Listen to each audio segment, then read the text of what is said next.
How's it going guys, Phil here, and in this video I'm going to disassemble and repair the Nutribullet Pro 900 series blender. My Nutribullet recently stopped working despite my being able to press the cup in fully and lock it in place, so it's time to open it up and see what's going on. First, flip the Nutribullet base over. There are 4 screws that we need to remove. Now we can lift the bottom cover straight up, and it should slide off. Next, remove the 3 screws around the motor, then the 2 screws over the power cord guide so we can remove the clip. Unseat the power cord from the base and take off the outer ring by feeding the power cable through it.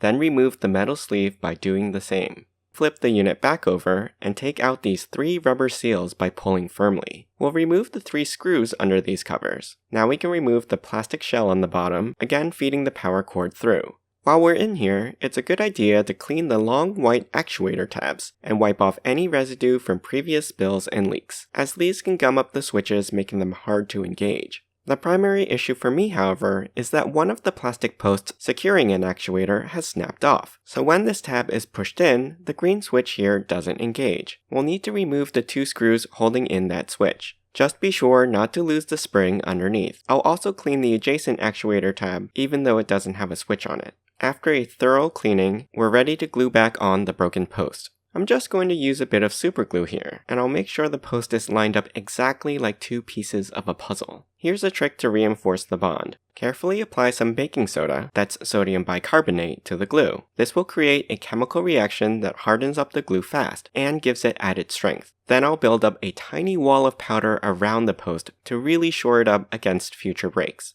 and add more super glue to create a solid wall. Just be careful not to go higher than the middle of the post, because the actuator clip still needs to slide over the top half. Now that feels pretty strong and secure, so let's reassemble the unit. Replace any switches you've removed for cleaning, their springs and clips, and secure them with their screws.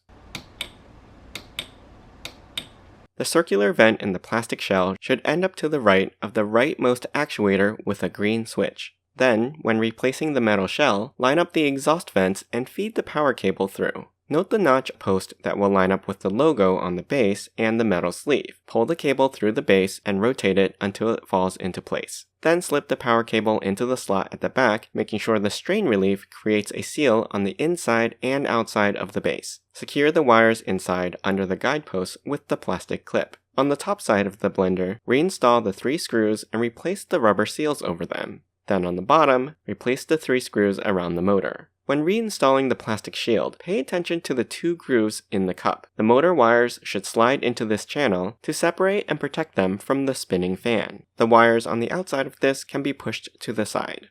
Ensure the tab on the cover lines up with the power cord. And finally, replace the 4 screws for the bottom cover. Now let's test to see if it works.